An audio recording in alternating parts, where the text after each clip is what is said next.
Hello, and welcome to this Insight Talk. My name is Jonathan Adams. You may know me here as Sonic Yogi.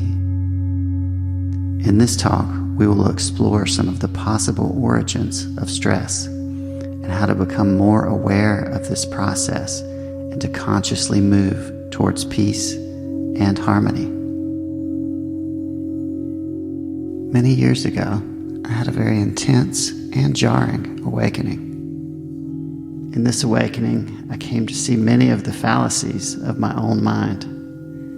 A fallacy is defined as a false idea, a plausible or believable argument based on unsound reasoning, a misinterpretation.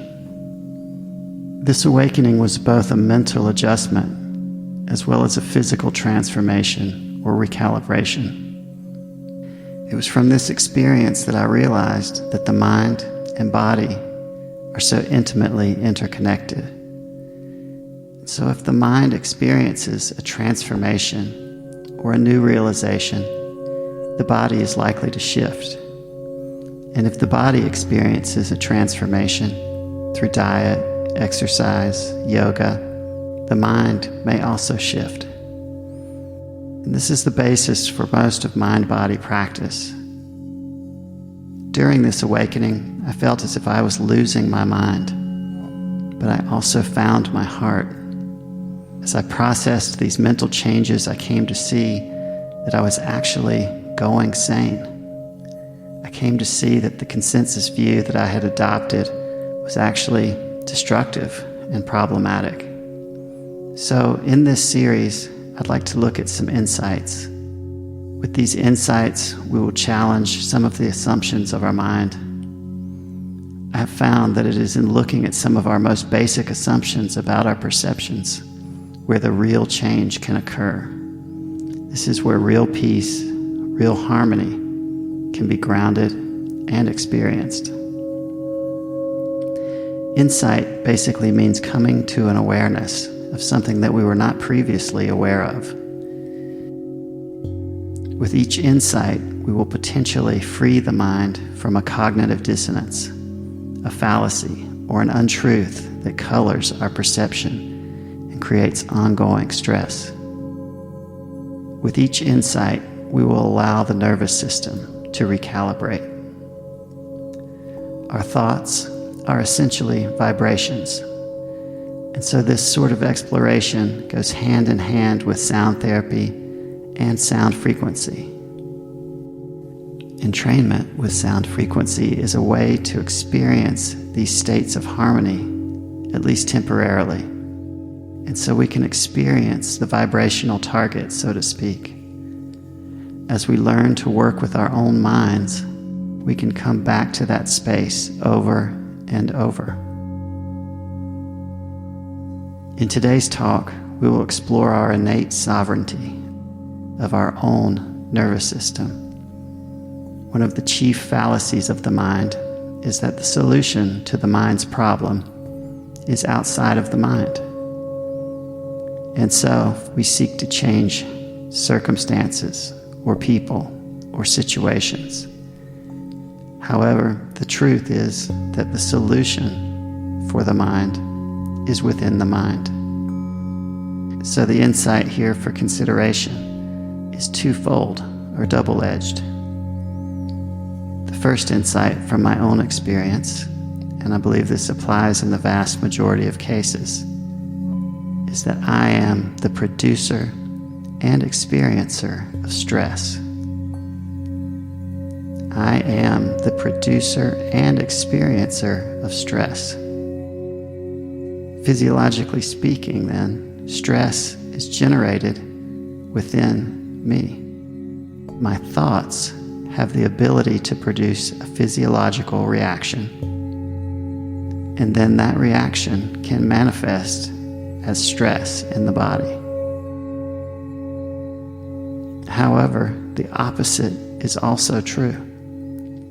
Physiologically speaking, I am also both the producer and experiencer of joy, bliss, and euphoria. So that seems basic enough, right? We create physical responses to mental states. Of course, none of us want to experience stress, and yet every day, most people do. So then, it seems that if someone is suffering from stress, there's a key element missing that they're not aware of. That element seems to be in the awareness of first, producing their own stress, and second, also the conscious awareness of whether or not a given situation warrants a heightened stress response. Obviously, no person in their right mind would purposefully choose to create and experience stress. So then, it seems that if people are experiencing stress as they react to their thoughts, then they're not aware of being the producer and experiencer of that stress. In this case, there's a separation or lack of awareness between these two states, the producer state and the experiencer state. There's a separation between these two aspects of themselves, the producer self and the experiencer self. There's a split or veil between these two. This becomes a duality that is always at conflict, which creates ongoing stress. So then, in that state of being, there's a general lack of awareness between that producer aspect and experiencer aspect of themselves. The result of that split or lack of awareness is that the person then experiences stress, anxiety, depression, or suffering based on reacting unconsciously to their own thoughts. This mind-body process happens inside of all of us, and so the thoughts happen within us, and also the reaction to the thought. And so there is a mental part, and also a physical part. So in my view, the producer of the stress is the subconscious mind, and the experiencer of the stress is the conscious mind. So the key would seem to be in making the subconscious more conscious. Doing so would help to unify this split in the awareness of self. This would also relieve stress. And so there's two aspects at play. There's the teaching or intellectual aspect, which is to say that intellectually anyone can understand these thoughts or ideas as they are explained and presented. But there's also another aspect. There's also the perceptual or experiential or energetic aspect, which is to say that's how these ideas and concepts interact and impact the physical being. So in order to truly understand the teaching, quote unquote, in my view, there also has to be a perception shift or experiential shift. In order for this perception shift to occur, one must first access the subconscious mind from which these perceptions and resulting reactions arise nearly instantaneously. In fact, many of our automatic responses are not conscious. And why aren't they conscious? Because these reactions are, by necessity, immediate and reflexive. Many of these perceptions, reactions, and sensations have become hardwired or programmed into the physiological system. And much like learning a new language, real fluency is a process of the subconscious mind.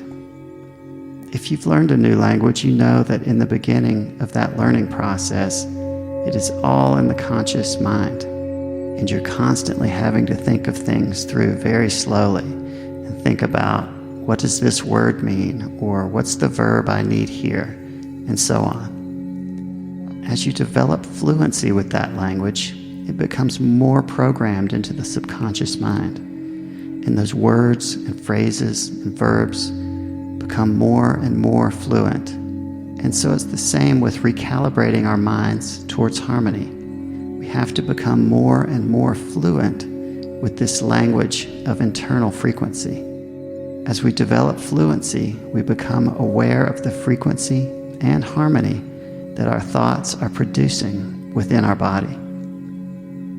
And so the teachings are a way to prepare the conscious mind for the experience. In other words, the energetic shift within the physical body. Ultimately, I feel this shift is the experience of transcending the intellect, ego, left brain, or conscious mind. This is also integrating the conscious and subconscious mind. In order to unify the perceiver, in other words, the subconscious, and the experiencer, in other words, the conscious mind, my personal experience tells me that there has to be a perception shift. This perception shift allows a person the ability to stay in the flow in real time. My experience also tells me that the teachings are all contained in the energy of this flow or frequency. The teachings are already within you. This perception shift or flow enables the experiencing of the subconscious and conscious mind as a unified whole. And so what is the perception shift? And how does that occur? In my opinion, it's beyond the space of the conscious mind or intellect, which is always thinking, calculating, interpreting, judging, and it's never in the now. And instead transcending that mind to pure awareness, which is always in the now. Our senses and experiences then come in without that interpretation and critical mind, which is always being filtered through the lens of past experience. I think all of our mind-body practices are moving towards this. But I've experienced that in a few different areas in my personal experience. So meditation, yoga, and other mind-body practices are key, as well as diet. Many of these practices are designed to release stress, promote neurogenesis and neuroplasticity, and transform our mind and perspective from a perspective that causes stress and perpetuates stress to a new perspective that can lead one to understand how the mind and body can work together in harmony, which will ultimately release stress and lead to peace. So what we want to do ideally is to be aware of the teachings of various spiritual philosophies. I like to call these psychological reminders. These reminders also help to change our perceptions and corresponding energetic responses so that we can flow in harmony and peace. This can encourage our body to produce chemicals and hormones that will help us to be more relaxed and experience peace and well-being. Dr. Bruce Lipton said, "The moment you change your perception is the moment you begin to rewrite the chemistry in your body." We've covered that we have the conscious mind, which is the experiencer of stress, and the subconscious mind, which is where our perceptions originate and is where we might produce stress. So in order to recalibrate those perceptions and begin to change them, we must access the subconscious mind. So I think the teachings help to guide this process of the perception shift, and perhaps the simplest teaching, which embodies all of the teachings, in my opinion, is to simply choose love and not fear in this moment now. So coming through the awakening that I mentioned before was very jarring and difficult. And during that process, my mind was reeling with all of this information and overloaded with thoughts. And to simplify and to stay present and focused, that simple phrase, choose love not fear, in this moment now, was one of the Rosetta Stones that helped to guide me from moment to moment. And so in that awakening, there was also a rising of energy. It's hard to explain in words, really, but it was also a rising of awareness. And so as that energy and awareness arises, the awareness of the sort of dissonance or the natural tendency of the mind to perceive incorrectly and create incorrectly also arises. And so reminding myself to choose love and not fear in this moment now helped me to stay focused and in the stream of peace and in the flow of harmony. And so that phrase reminds me of a few things. First of all, is that I have a choice. Simply knowing that I have a choice is power. And second of all, it reminds me that it's always now. And so I have a choice. It's always now. And I can choose between love and fear. And so when I choose love, it allows my nervous system to stay in that peaceful, calm, and harmonious place. And fear is fundamentally rooted in the future and past. And so as I stay present in the moment and the now, I'm naturally allowing that love to arise and to eliminate the space where any fear would arise. So when I say split the mind, I mean these particular types of thoughts, which I'm going to mention, encourage subconsciously wanting to be somewhere else while simultaneously being here.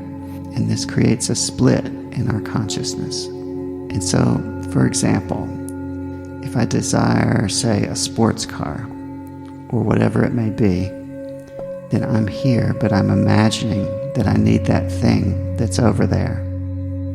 And so as I'm thinking about that thing that I need to help fulfill my sense of self, I'm also simultaneously experiencing dissatisfaction.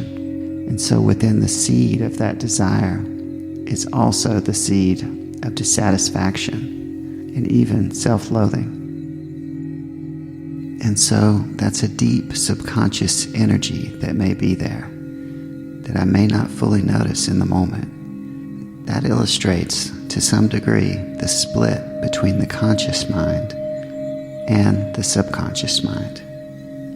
And so subconsciously, when we split the mind, I realized that sometimes that equates to the feeling that I may not fully love and accept myself.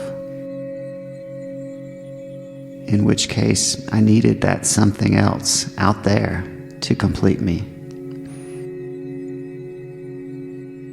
And as I worked through different layers, I kept coming back to this truth that I had to love, forgive, and accept myself in order to become fully embodied in the present moment and allow my mind to heal that split between the producer self and the experiencer self, between the conscious mind and the subconscious mind.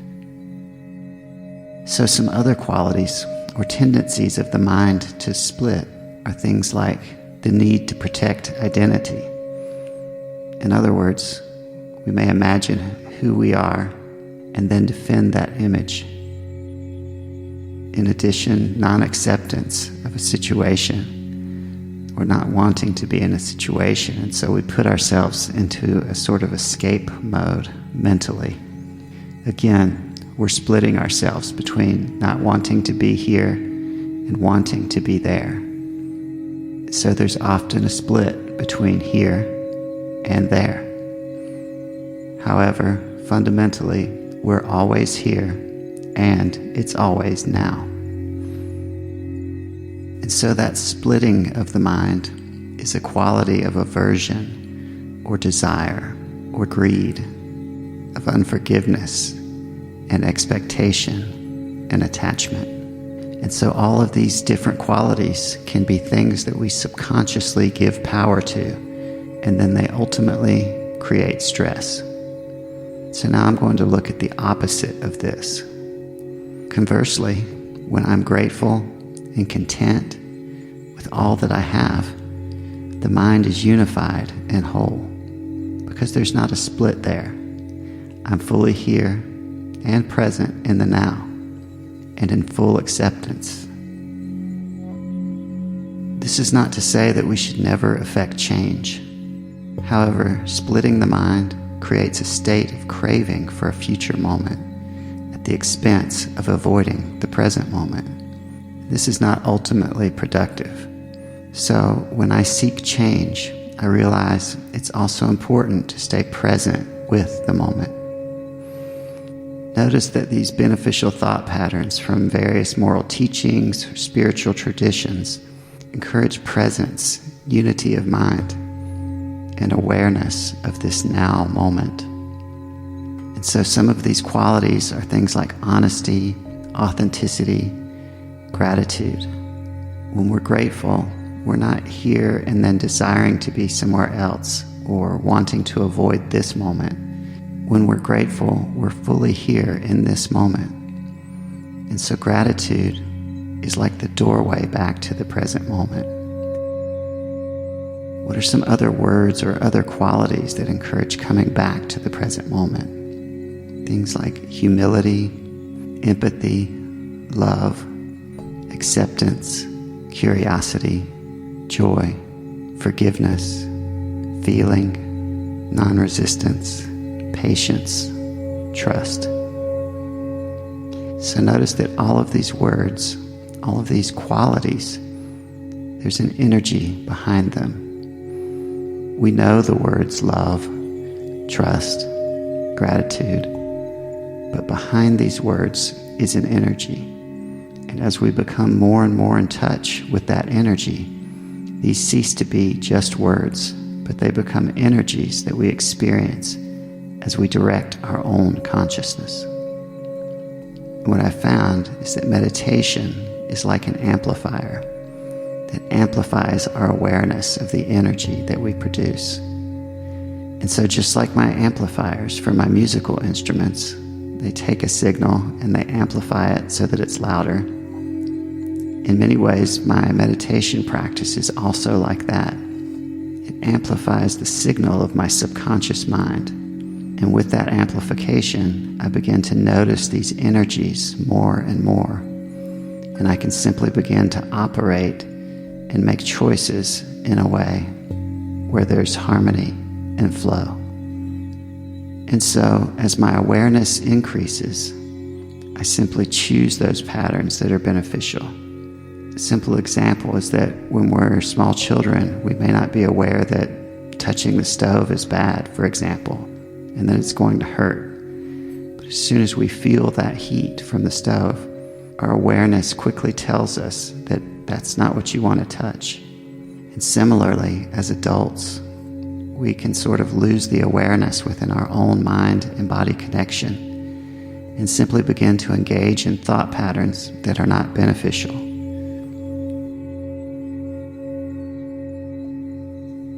And so things like sound therapy, meditation, yoga, all of these are allowing the body to relax and allowing the awareness to begin to arise again, which allows us to reconnect to the awareness of these energies in the subconscious. And so these beneficial thought patterns that we mentioned point towards the energy of presence. Also notice that these beneficial qualities that we mentioned, like love, trust, compassion, all of these qualities are also byproducts of this presence, of simply being in the now moment. So just from being in the now moment, these qualities naturally arise. So these universally positive qualities flow from the energetic quality of being in the now. And so that's part of what I mean when I say the teachings are already within you. In neuroscience, there's a saying that the neurons that fire together wire together, meaning that our brain creates well-worn habits and patterns. It takes practice and consistency to change these. Of course, meditation, which I sometimes call perceptual engineering, is the time-tested way of beginning to change these brain patterns. In my experience, I have found that meditation, yoga, sound therapy, and other mind-body practices can begin to shift physiological energy, which also makes way for mental shifts. This can also sometimes happen from the mental side, where a mental shift facilitates a physical release. Our bodies are created for homeostasis as well, which means it's not designed to shift drastically. Although rapid shifts occasionally occur, patience and consistency are also required as mind and body recalibrate both energetically and mentally. So I hope this is resonating. Now let's move on to a short exercise, a sort of visualization.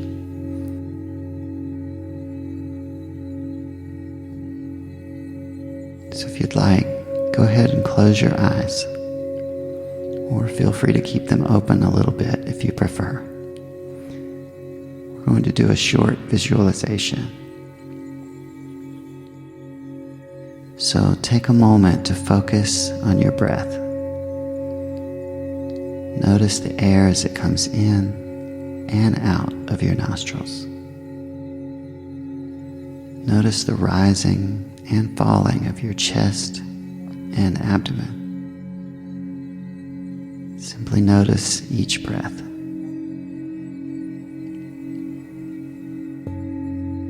In this case, we're going to use our memory. Imagine a time in your life when you were most content. Maybe it was the day a child was born. Maybe it was a great vacation, or just a random happy day that you remember taking a great walk, spending time in nature with your dog, or whatever it was. Simply allow your mind to move back and remember each detail of this moment. Remember the sun. Remember the air on your skin. Remember the feeling of contentedness and joy and happiness. As you go back to this time and remember each detail, notice this feeling of joy and contentedness, gratitude that you feel.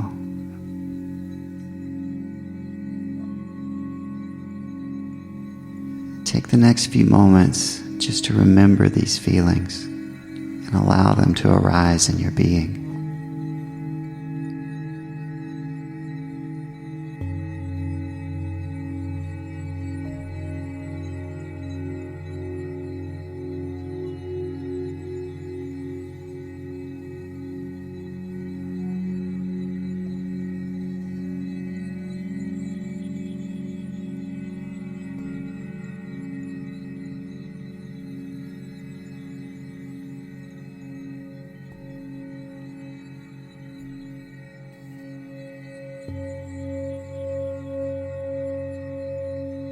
And now, as these feelings of contentment and joy from this memory have arisen,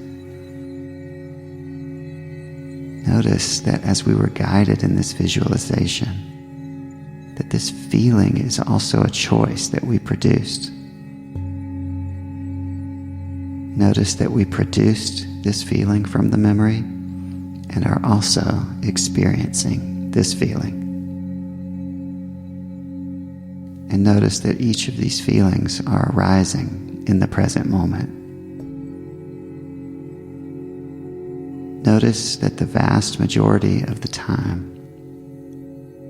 even when we're not fully conscious of this process, the feeling that we might be producing is also a choice. So we're both the producer and experiencer of either stress or bliss and joy and euphoria. And so as we stay in the present moment, those qualities naturally begin to arise. Qualities of love, of joy, compassion, trust, contentment, peace, harmony, and gratitude.